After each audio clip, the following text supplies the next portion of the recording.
اليوم جايب لكم صوص جميل جدا، خصوصا مع الربيان المقلي اللي هو صوص التارتر.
كذا يجي الخيار الصغير مخلل، يسمى دل.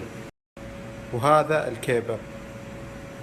جهزنا المكونات. عندي المايونيز، الخردل، الجزر المبشور، الخيار المبشور، البقدونس المبشور، ليمون، قشر الليمون، وهذا الكيبر بعد ما فرناه، وعندي مخلل الخيار الصغير اللي هو الدل. حطينا المكونات مع بعض وبنخلطها الآن. وهذا صوص جاهز، ينفع مع الربيان، مضبوط جدا.